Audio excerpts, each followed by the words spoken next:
Check, check, 1 2 1 2. If you're watching the replay, go ahead and skip this countdown timer. Fast forward about 10 minutes, and I will see you soon.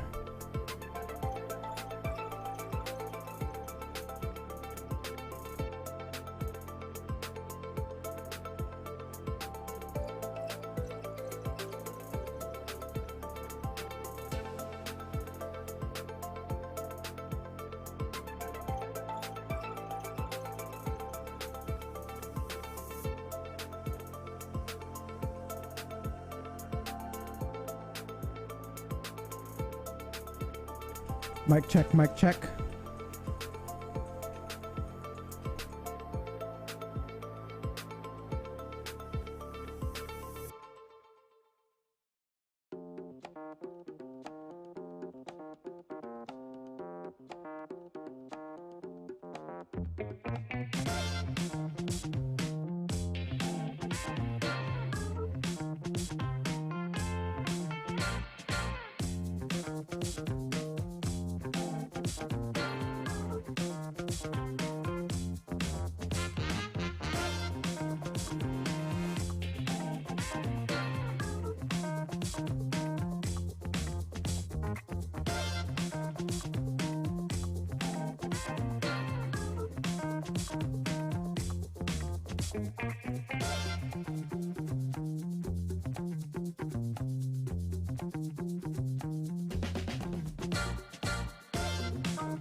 Check, check. Rob, can you hear me? Yeah. I can hear you. Give me 1 second. Okay. I can hear you. Hey man, can you hear me okay? Yeah. Can you hear me now? Okay, awesome. Yeah, I can hear you. How you doing, man? Good. Jumping right into it, huh? 4-minute countdown. Yeah, 4-minute countdown. And so what I'll do is I'll go over some news for about 10 minutes or so, 8 to 10 minutes, and then I'll introduce you right in. Cool. Awesome, man. Sounds good. All right.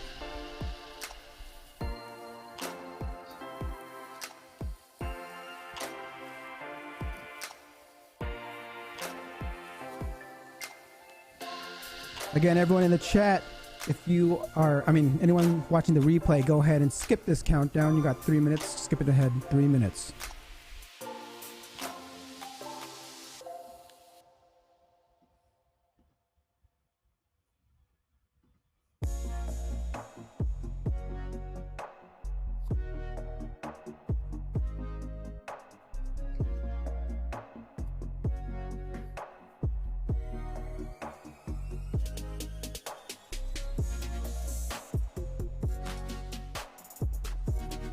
Don't be shy. I see 14 of you guys in there.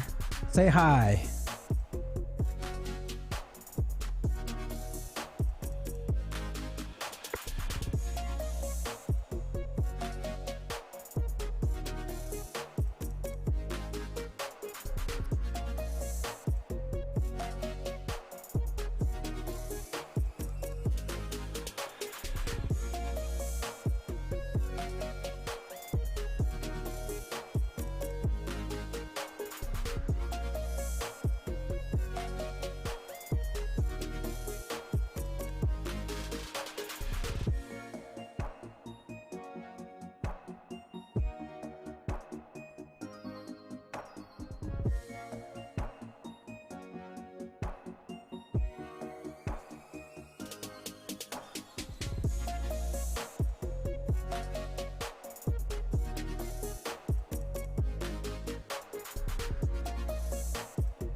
Yeah.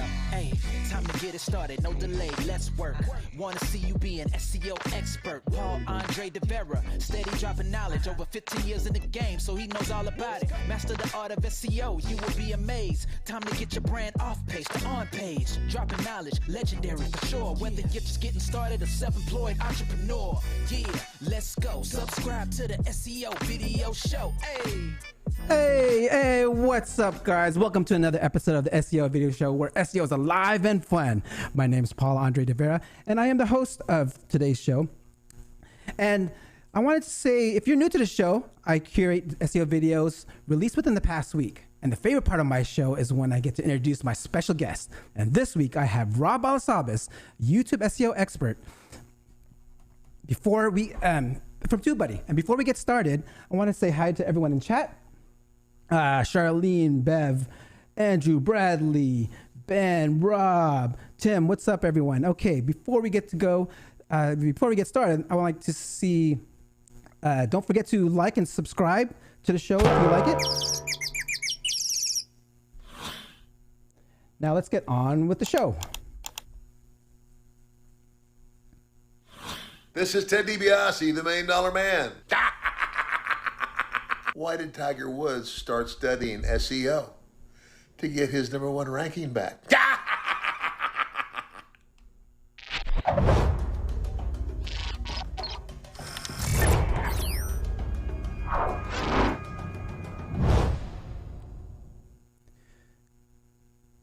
First off, Google Search Console training.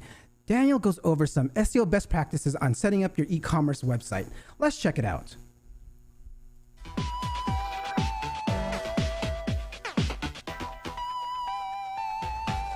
The first step to help people find and navigate your e-commerce website is to clearly publish all of the products you sell, whether in-store, online, or both. This will help Google index that information and serve it to users searching for products to buy. These pages are commonly referred to as product detail pages, or PDP. Here are some tips to create good content for those pages. Add product pictures that clearly display the product, with muted or transparent backgrounds and from different angles. This helps your website visitors decide what to buy and may attract Google users searching for product images. Add a detailed description of the products and emphasize any features and specifications. This helps users find your products by searching for the details both on your internal search and on Google. Add information on purchase details such as availability, price, shipment, and taxes. This will inform users on how to pay and when they can get the product delivered. And add customer ratings and reviews to help shoppers with their product research and purchase decisions. So are you down with PDP? Make sure you get yourself set up correctly so Google Search Console can track your information. Did you know that there is a new version of Google Analytics? The guys over at Income School talk about why you should upgrade to GA4. Let's listen in. First thing you'll notice right on the home is this average engagement time. This is a cool number because it can now track even when a user is scrolling on the page, how much of the page they saw, and they actually know how long you were on the page. That's pretty darn cool. That's changed substantially. And now, instead of having it, again, browser cookie based, right? Mm-hmm. Now we've got a lot more user-based information based upon Google logged in users. If I am on YouTube and I watch your video, and then later on my computer that's also logged into Google, go and I go to the blog post that's tied to that YouTube video, Google can now or by your ebook, by your course, you can tell did I find them first on my YouTube channel or on the blog and which blog post. You need to make a change now is the longer you track this data, the better information you're going to have. So you don't have an info product today, fine. But if you're going to a year from now, you want this data so that you can know how your marketing works. Exactly. We live in a data-driven world, guys, so make sure you update your analytics. And if you didn't know, we're going to soon get into a cookieless world where we cannot track and use cookies anymore. So make sure you get user-based data, first-party data, and get Google Analytics upgraded as soon as possible. The next piece of news is from the Bert update. Recently, Bert was updated and powers almost every single English-based query. Previously, it was just about 10%. So what is Bert? Bert was an upgrade from traditional language processing models or natural language processing. The intention behind Bert and what's happened with traditional models is that words or queries or context is not given to those specific searches in the case of Google. Bert is bidirectional encoder representation and transformers. Bert is going to take a look at the context of a word, what surrounds it. The bidirectional is probably the most important piece here, in that it's looking at the things on both sides of a word rather than only following what happens within a sentence. Google wrapped Bert into an algorithm back in 2019 in October, and it impacted about 10% of search queries in total. The intention behind Bert is to get away from the strings of things and start to give words more context. So how does it impact your SEO? Can you optimize for Bert? Kinda is really the answer. So the important part of Bert is understanding what it's looking at and why it matters. Bert is going to be reviewing the queries that come from users rather than taking a look at your website. So the action item here is creating better quality content that's written in natural language. That's the best way to actually optimize for, quote unquote, for Bert. Speaking of optimizing content, Clint Butler does an over-the-shoulder tutorial in his past episode of SEO This Week. You should check it out. It's a must watch. It's something that he doesn't normally do. He goes over the tools he uses, over like everything he does from headers and everything like that to make his content semantically related. So how often should you update your content? Ross and Neville talk about a concept of freshness distance on the SERPs. Let's listen in here. I call it freshness distance. It's like, what is the distance on the search result between those dates? So that should tell you how often you need to update something. So you don't want to just to update it, but if you're feeling outdated on that search result, that's one way of doing that. We definitely do it for old posts, especially for ones that are highly effective for us and we know they're competitive. We'll preemptively say, let's do a refresh of this article, maybe get new stats, new data. So we will do that probably in the 12 months plus range for a campaign. We'll start thinking about refreshes. So go ahead and check the date range within the first page. I mean, if something hasn't been updated for years ago, maybe you don't have to update your page. I got a clip from Neville's YouTube channel, Copywriting Course. Great channel, check it out. Another show that this week that was spoke on the topic of freshness was the latest Search Engine Journal episode channel. And the next clip is something from Lily Ray. We talk about how you can show Google someone is an expert with this whole EAT thing. Getting your experts and your contributors and your authors recognized by Google, if you are like, especially if you're your Money or Life website or you offer that content, I think that's actually an SEO strategy nowadays. And it's kind of also like a PR strategy, but what's interesting is there's sometimes a really big disconnect between the experts at the company and the SEO team that works for that company, when those two things should be conjoined. So like, I have some clients where like they have people that go out there and speak at like TED Talks, you know, or like things like that. And it's like, do we have that expertise shown on our website? Is there a page about that person? No, sometimes not at all. And so many of my clients are like, well, we have like 20 experts we could talk to. I'm like, put that on your site, you know? So Google might not necessarily know who all those people are, but what I've been saying is that let's do our best from an SEO standpoint to get those people positioned properly so Google can start to understand who they are.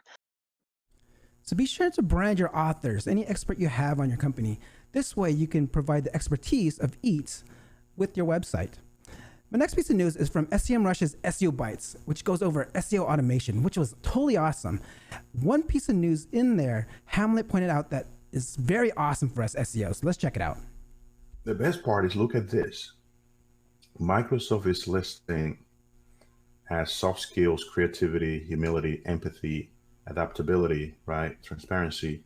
But look at that, the hard skills. This is the Microsoft saying for the next 10 years, SEO, data analytics, right? Automation, copywriting, behavioral analytics. All this, we're in the possible best place, position ourselves for the next 10 years, because these are critical skills that are going to be incredibly valuable. It's the future. And this is not Hamlet Batista is telling you this. It's Microsoft is telling you that these are super skills. And the basis for that is that people are not trusting ads. People are not trusting ads. They're putting blockers, and brands will need organic ways to access their audiences in a way that is trusted, right? There you have it, guys. SEOs are a hard skill hard. It's something that's in demand and will be around for sure in the next 10 years because people are not trusting ads nowadays. So companies are looking for SEOs to help build their organic presence. Thank you for coming by because you're learning SEO right now. And so make sure you keep watching future episodes on how to be an SEO professional. This actually brings me to my tweet of the week.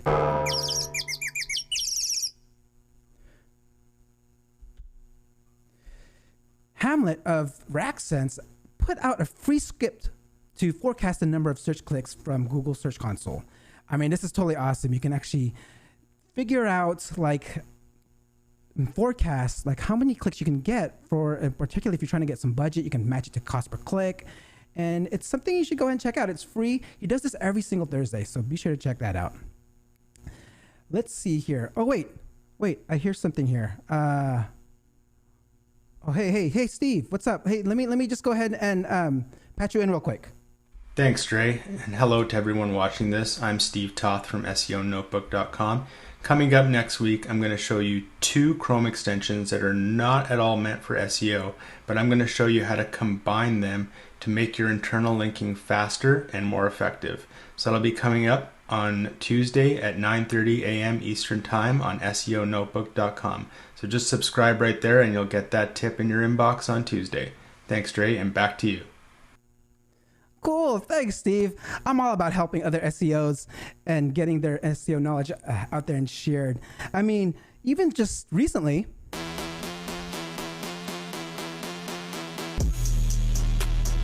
a new show just released by Liam Barnes, SEO Innovation Manager at Directive, launches a new SEO YouTube podcast, so be sure to check that out.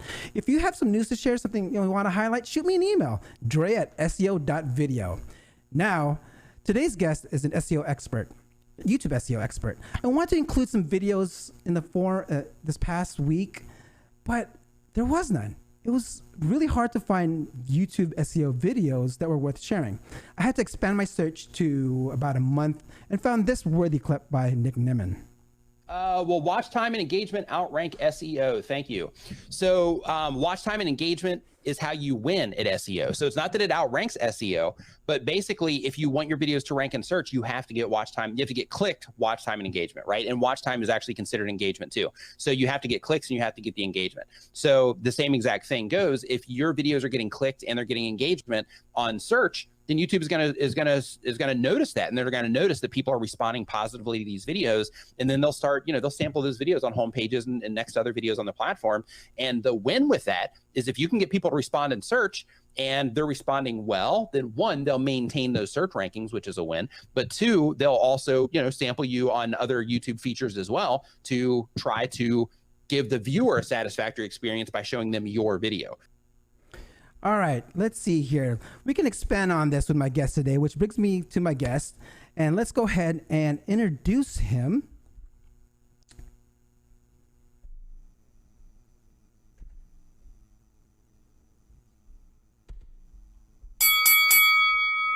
Rob speaks at various conferences, summits, podcasts, and live stream interviews. He creates a lot of content on his own channels, primarily on LinkedIn, YouTube, Instagram, and Facebook. Rob shares an enormous amount of video marketing and creation strategies, live streaming tips, as well as tools and software reviews to help other content creators.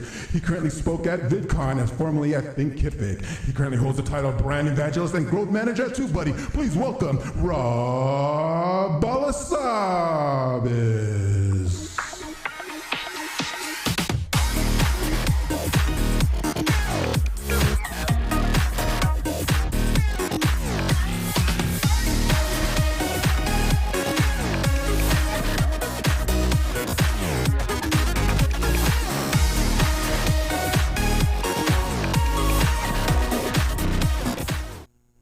Rob, my man, how are you today?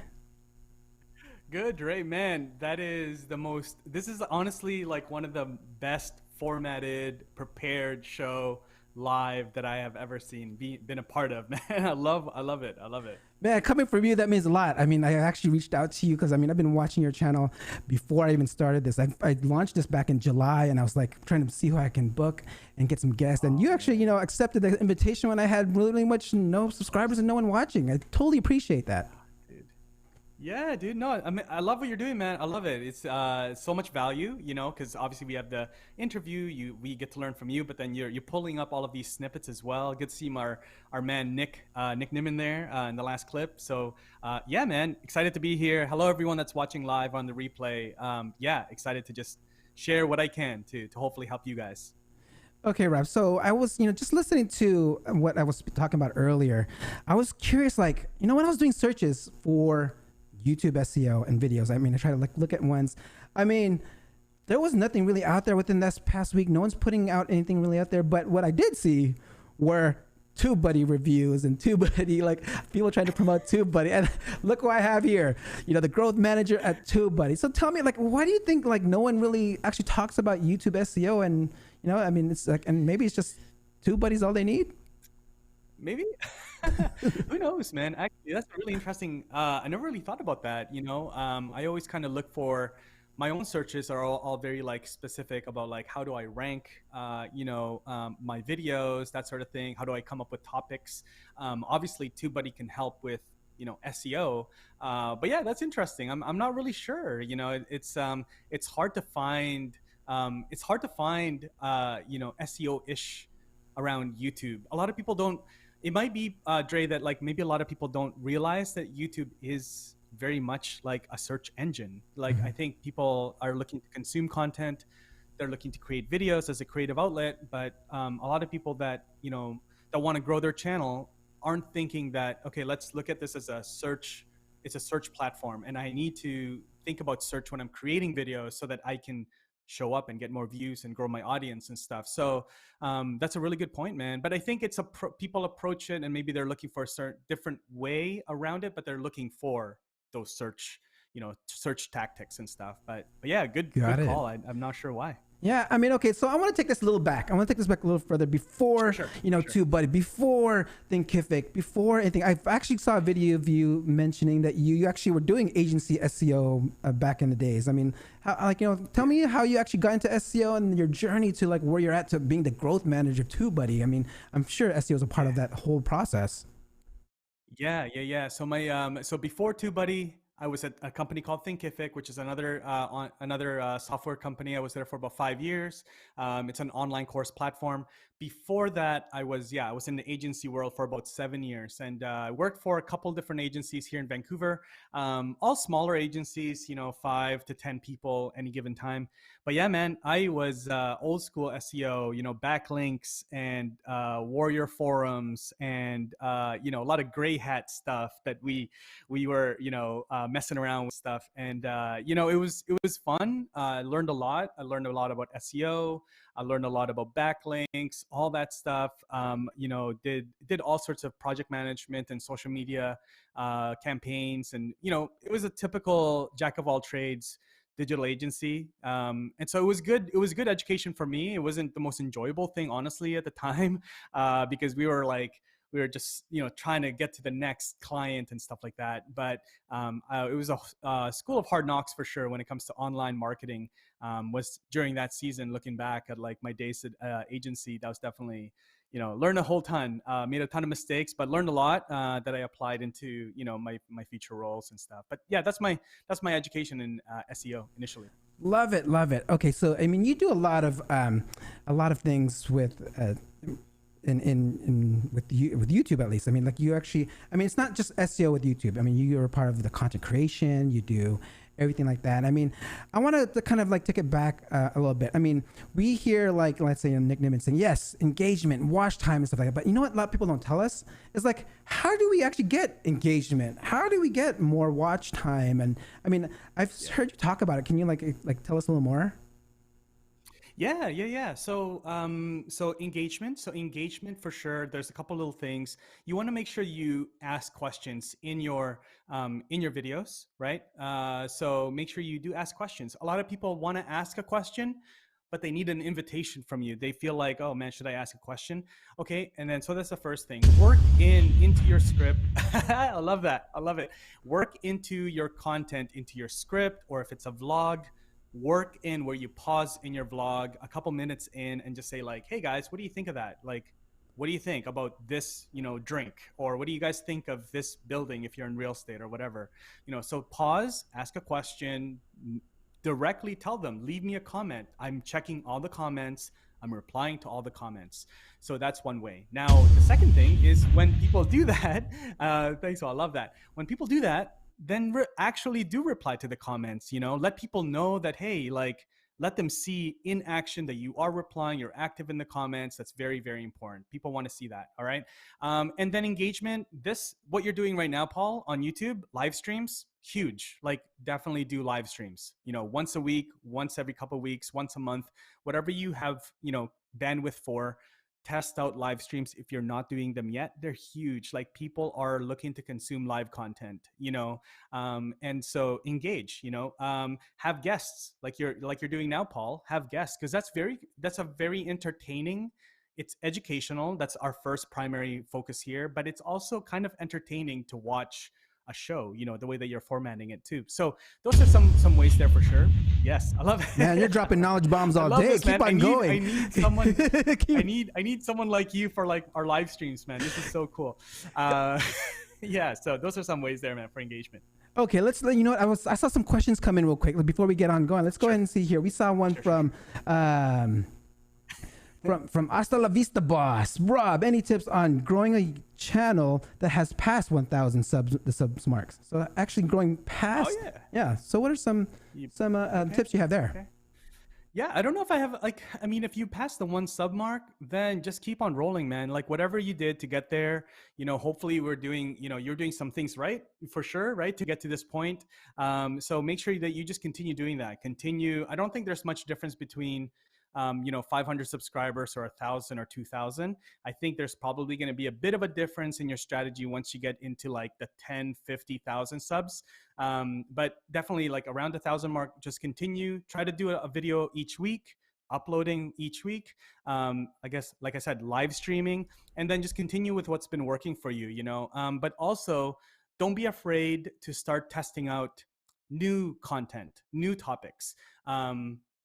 Nothing too far off. Like, if you are, talking about coffee in your channel, don't talk about, Facebook ads all of a sudden, because that's way too far off, unless you're trying to address and talk to coffee shop owners. But, test out different topics so that longevity of your channel, you're not going to be cornered into just like a really specific topic where you can't wiggle around. So yeah, start testing out new topics, seeing if your audience is open to it. And then also start looking at trending topics. We're talking about SEO. Look at trending topics. So you can get this even on the free TubeBuddy plan.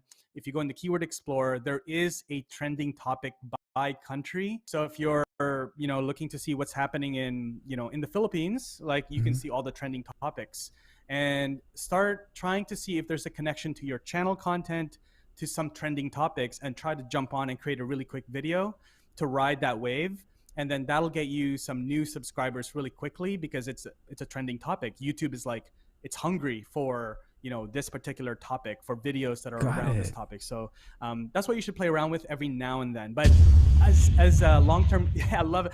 As a long-term growth though, is stay within your lane, but every now and then, play around with trending topics. That sounds good. I didn't actually know about that trending topics within TubeBuddy. I definitely got to check that out. And guys, if you want to help support the channel, my link to TubeBuddy with my affiliate link is in the description. Yes. So check it out. Let me go ahead and see here. How can we get more eyeballs on our videos? Oh man. I think that's what we're talking about here, right? Yeah, we're talking about SEO. So. Yeah, exactly. So okay. Exactly. And yeah. Oh, no. Go ahead.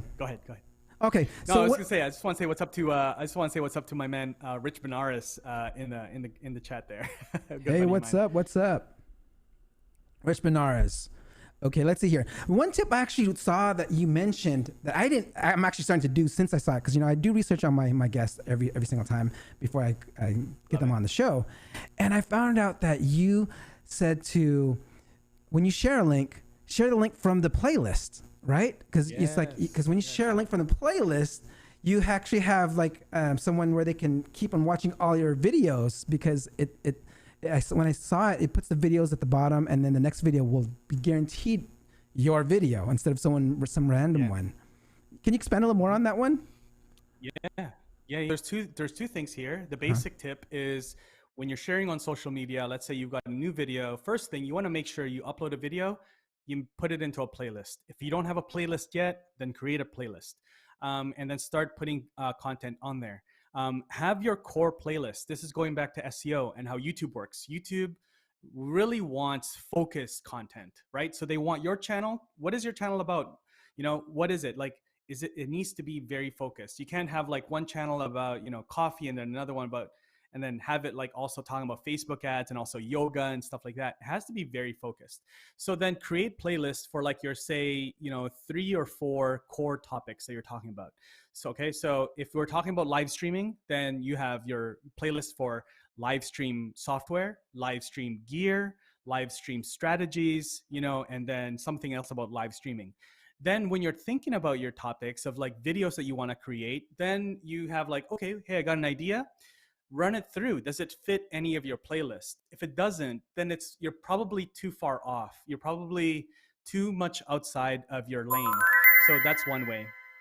I love this, man. I love all the effects. So then when you do that, when you have a new video, add it to a playlist, then take the link from the video from the playlist and then share it on social media. That way, when somebody clicks it from LinkedIn or, Facebook, they get dropped into the video with the playlist. That way, if hopefully they watch the entire video, then they'll get automatically pushed into the next video on the playlist. Now, even if they don't finish the entire video, they'll be like, oh, cool, this is a video from Dre about live, about Google SEO. Okay, cool. Hey, there's another one on this playlist that he has like 3 or 4 down that is interesting for me. And then they may go to that video as well. So they just get to be more aware of the other content that you have. Now, in playlist, there's nothing against you adding other videos from other channels as well. So start thinking about that, right? So if you have a playlist, there you go. If you have a playlist on, again, live streaming platforms or live streaming tools, and you're doing your tutorials, there may be a tutorial from, let's say, that other, like another channel that may be fitting in that playlist. So then you add it to your playlist, right? Playlist also is searchable. So if you search on YouTube, playlist may come up in the search as well. So optimize your playlist, the title, the description for the playlist, and that can also get indexed by YouTube and also show up on search ranks, in the results on YouTube search as well. So playlist is a very, very, very underutilized tool, Dre. So I'm glad that you brought that up, man. Nice. Yeah, you're dropping bombs all day. I mean, these playlists that actually opens up, my mind to a few things. I'm like, why not create a few hundred playlists and just start category, try to categorize everything. I mean, it's like a concept of content siloing, right? You're siloing your content and making sure it's like all condensed to like this one topic, which Google loves. I mean, and I guess YouTube, part of Google, and part of it's something there.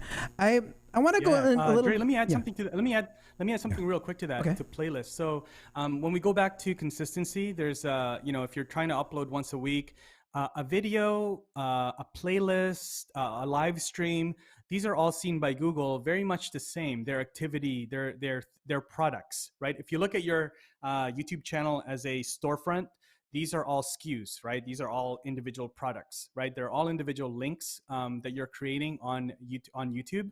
So a video, a live stream, if it's public, or a playlist, again, their activity. So, if you, for some reason, you have a really slow week, you're like, oh man, I can't even make a video this week. Make a playlist, right? Look at your videos. Is there like something that's tying in 3 or 4 of your videos into a common theme?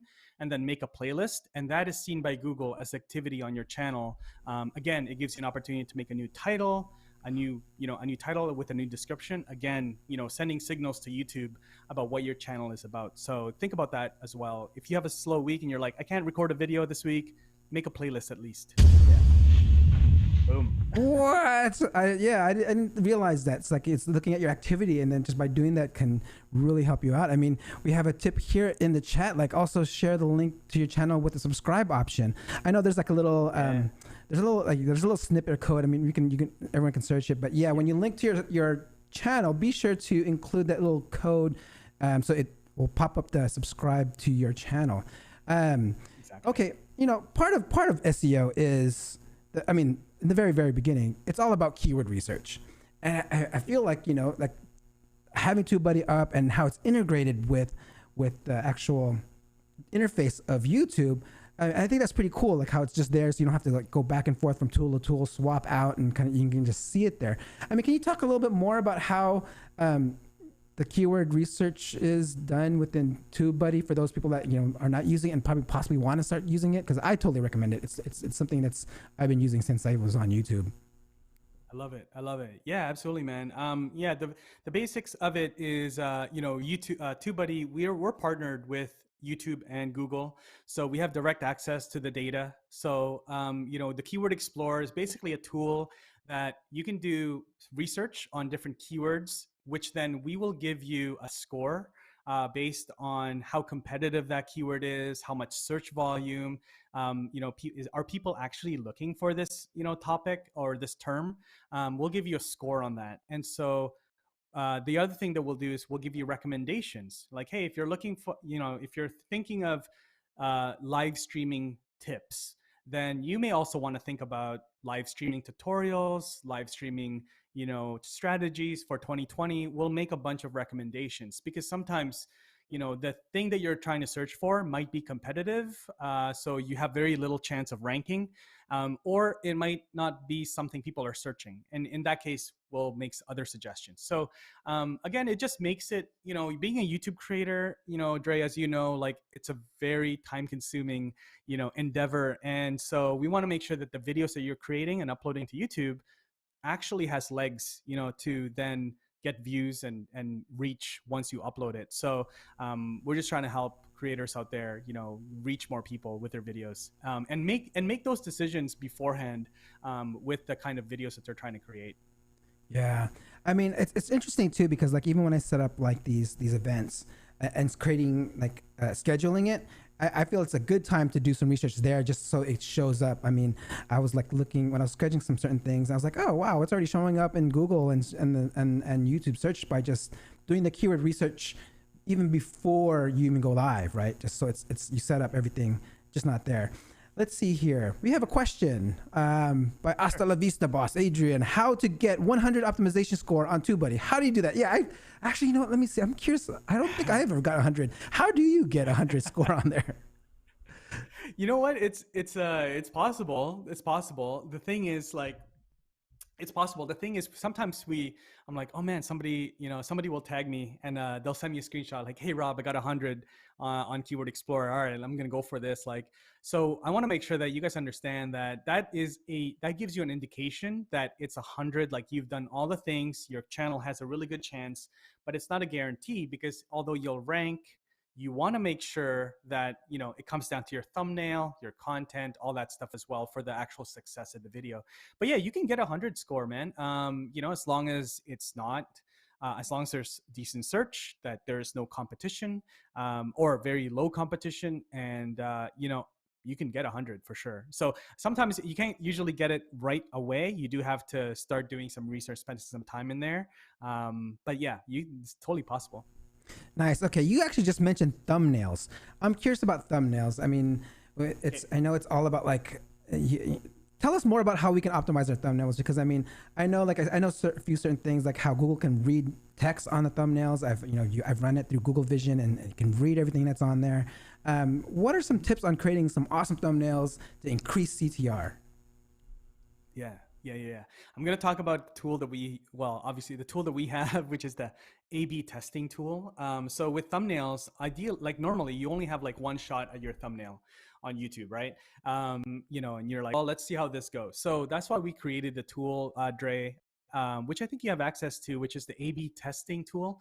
So you can have two versions of your thumbnail, maybe one with text, one without text, or both with text but different words, different colors. As you know, with A/B testing, you just want to change one aspect of it. You don't want to have two totally different things. And so that's what we've done. So as far as like a thumbnail, man, it's more of an art than it is a science, I think, because it's hard to tell what, your audience, Dre, might be really visual. My audience is like, they want to see the words, so you may have like a creative audience where they just like really appreciate a really nice image. Whereas my audience, they want text. They want to know exactly what they're stepping into. So it really depends. And so you have to test thumbnails. And then eventually you'll find sort of your sweet spot where like, okay, this is what my audience likes. My audience wants a picture of me all the time with text, or maybe your audience doesn't want a picture of you.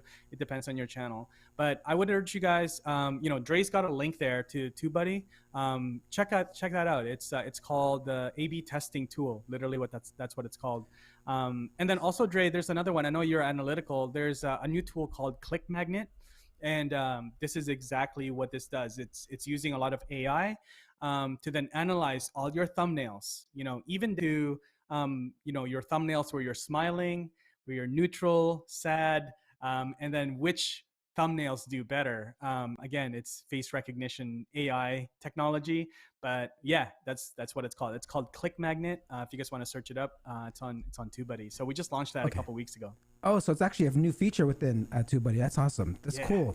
Yeah. No, it's funny because when you mentioned like you can tell facial recognition, when I run my thumbnails through Google Vision, it says happy male. I'm just cheesing in my thumbnails. So that's interesting. I want to check that out. That's and then how does it record? Does it kind of like record your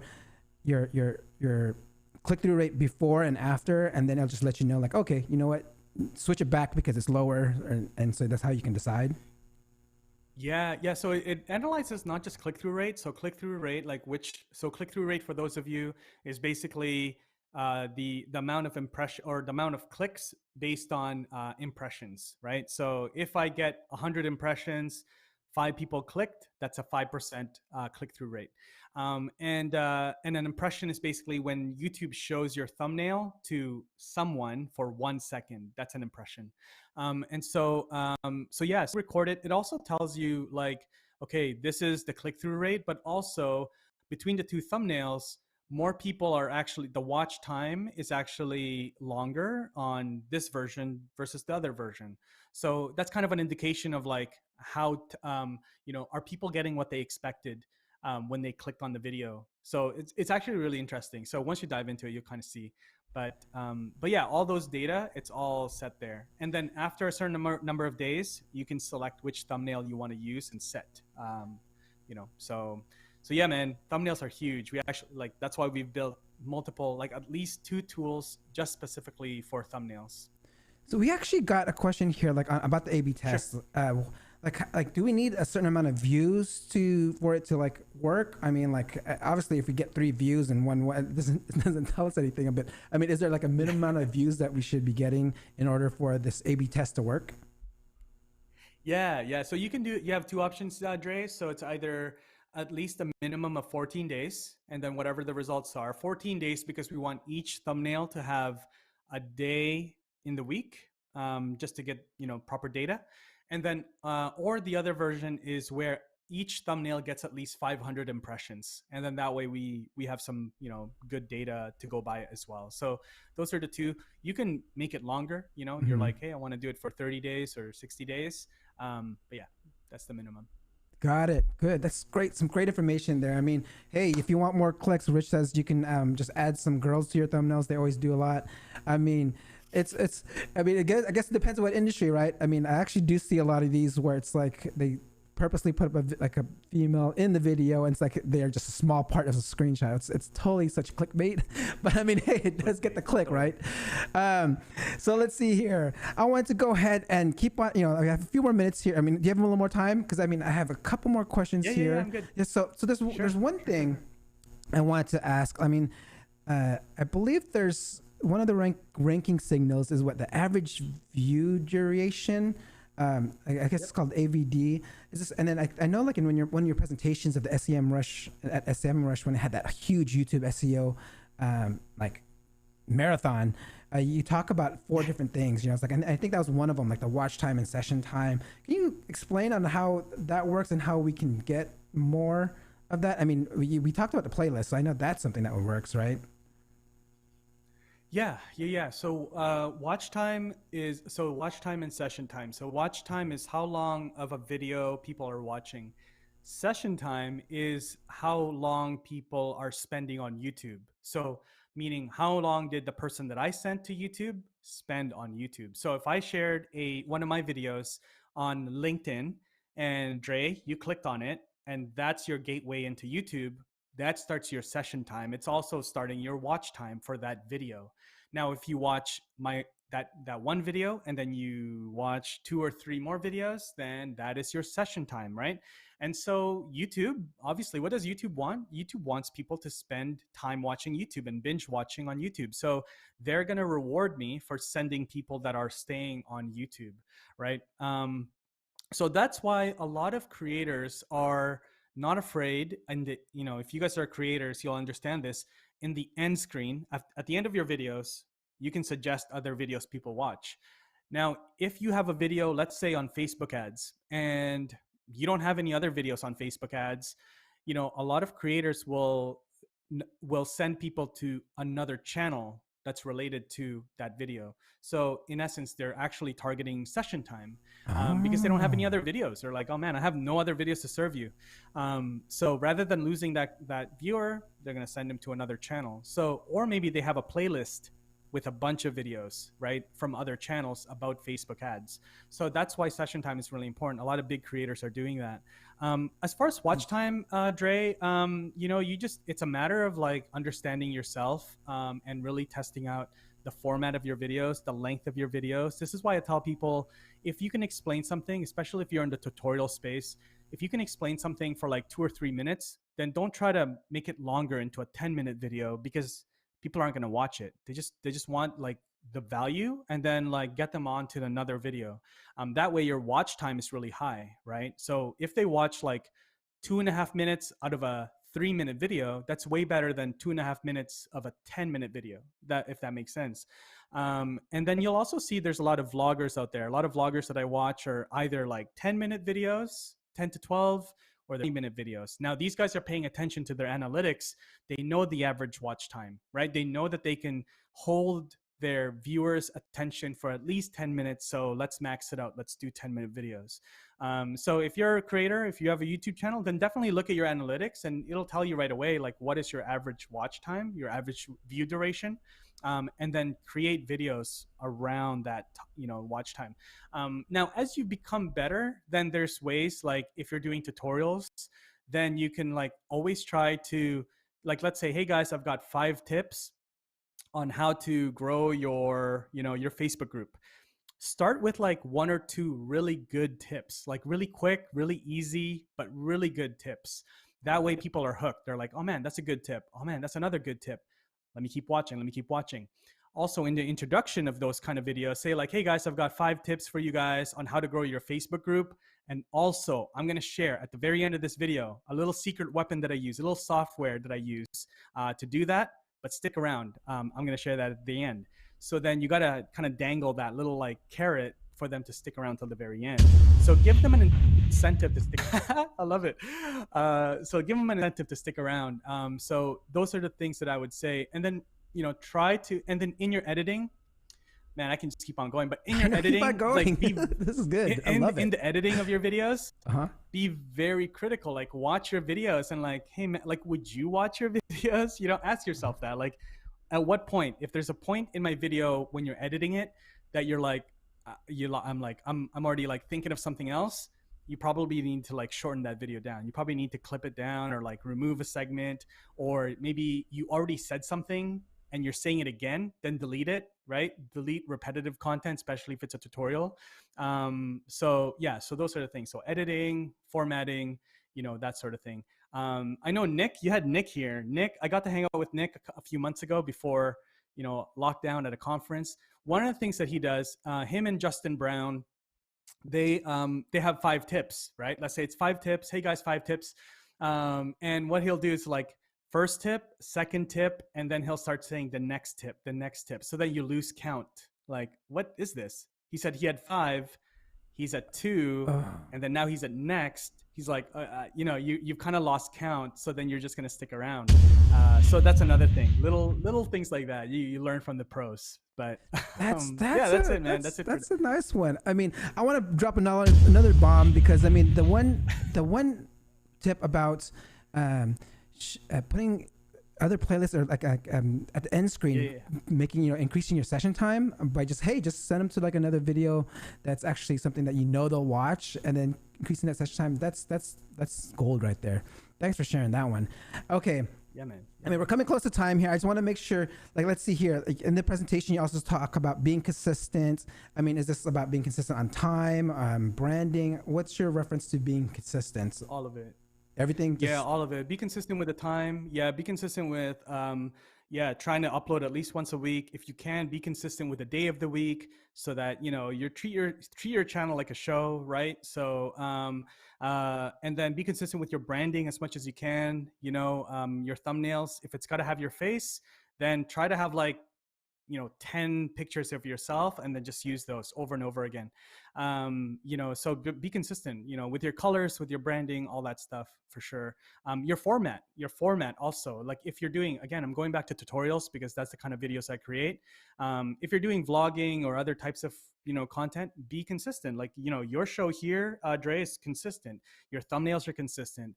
Your format, you know, consistent, right? That way you're also, it's also easier to edit, right? If you're doing tutorials and you know that your format is introduction or hook, introduction, your 5 tips, and then your outro, call to action, and then you're done.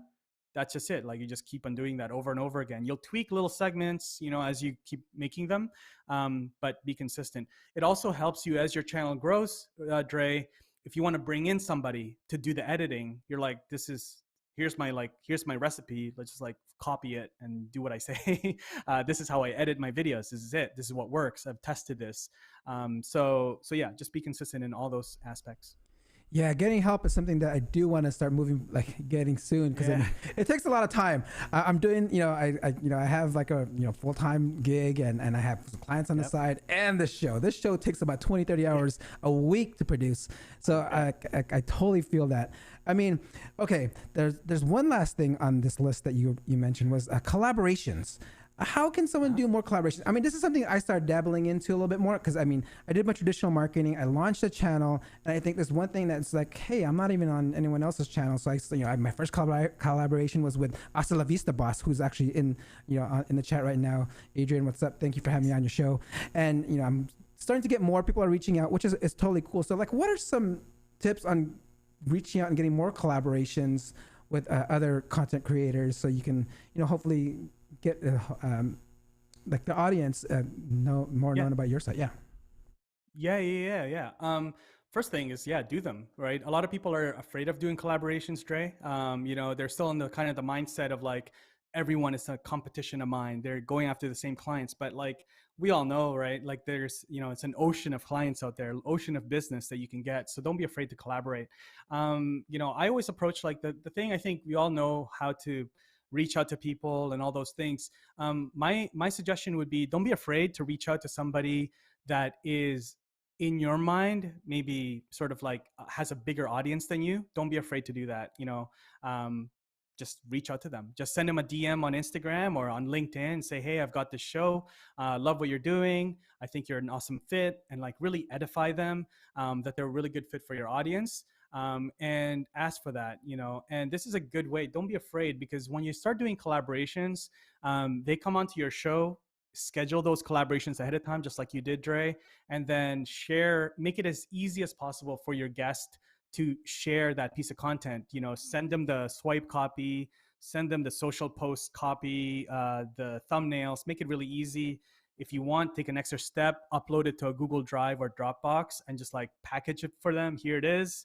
And then that way they can share it. And then if they share it, then they'll drive new people to your audience, to your show, to your channels. Yeah, man, that's the best way. And also the last thing that I would say is when you're doing these things, don't just like it's not like like it's just like this one time, guys, like hit and run. We're just gonna do this thing and then like see you later. Like spend some time, try to block in some time, like 5-10 minutes after the show is done, to just like kind of recap with your guests, kind of ask them what they're up to. What are you guys like? How else can we do this? Like what else, do you have a podcast? Do you have any product launches that are coming up? Do you have any events or anything that you're working on? Are there other people that you would like me to bring onto my show? And just really build a relationship, because I think a lot of people forget that. They're like, all right, show's over. Thanks, I'll see you later, I guess, and then that's it. So when you're doing collaborations, spend the time, because for the most part, that guest is like the main person that you want to connect with during that time, right? And a lot of the times, Dre, by doing those interviews and doing these collaborations, people, those peers get to know what you're doing, because they don't usually spend the time to understand and get to know everybody, but they're going to spend 20-30 minutes with you. They'll understand your business. Sometimes it's an opportunity to then exchange business, like, oh, okay, I didn't know that you service chiropractors. Whenever I have a client, I'll send them your way, if that's who your target audience is. So yeah, man, collaborations has been key. Like for the growth of my channel and TubeBuddy's channel, we do collaborations like every single week with live interviews. Man, dropping nuggets all day. This is so good. I mean, I want to go ahead and be, recognize the time here, and make sure. I want you to go ahead and actually, you know what? I actually asked this question to all my SEO professionals here on the show. I mean, it doesn't have to be necessarily like an SEO professional in your case, but I mean, like if you could give like one tip on how to be, a YouTube someone that wants to be a YouTuber. What's that one thing that you can tell this person that wants to get into it and just do it?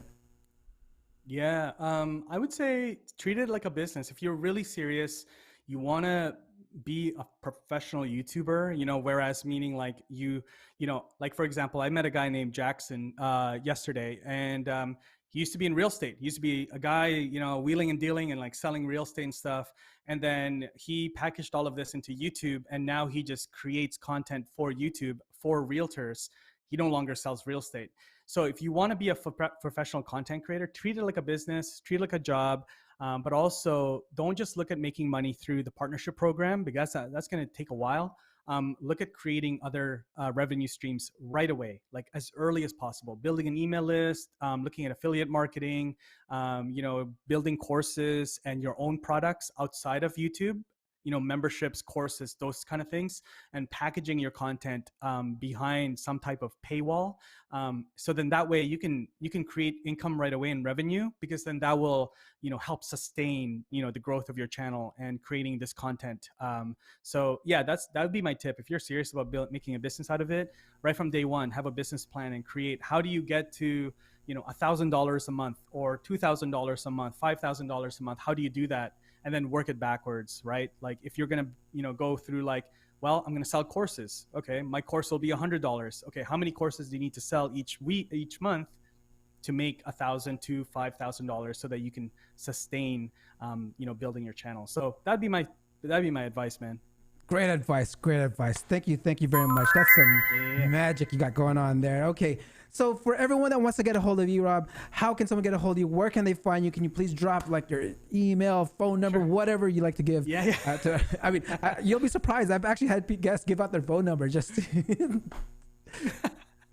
No, the easiest way, I think probably the easiest for everybody, is connect with me on Instagram, on YouTube, of course, and then send me a DM, or LinkedIn, of course. If you guys are watching on LinkedIn, send me a message there. I love DMs. I treat my my DMs as like text message these days. So feel free to message me. Happy to help answer anything I can, man. And Dre, I appreciate you, man, for inviting me. I love your show, dude. I'm like hooked. I'm a huge fan. Thank you for the gear. I got the gear. I got the hoodie. Yes. And you know what? I actually got this hoodie like at 9 a.m. this morning. So it was like a few hours before. It was a trip. I was like, oh, cool. I could wear it on the show.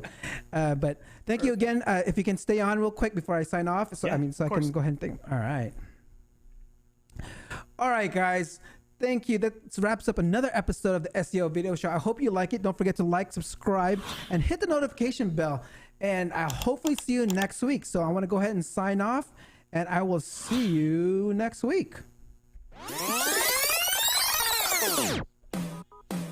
Thank you for watching. Hope you come back next week. Make sure to subscribe. You don't want to miss a thing. Hope you learn something new, cause the vibe is incredible. From the special SEO professionals, SEO video show. Let's work. Want to see you be an SEO expert. Paul Andre DeVera helping you step it up. No delay right now. Time to level up. Hey, thank you so much for watching. Make sure to subscribe.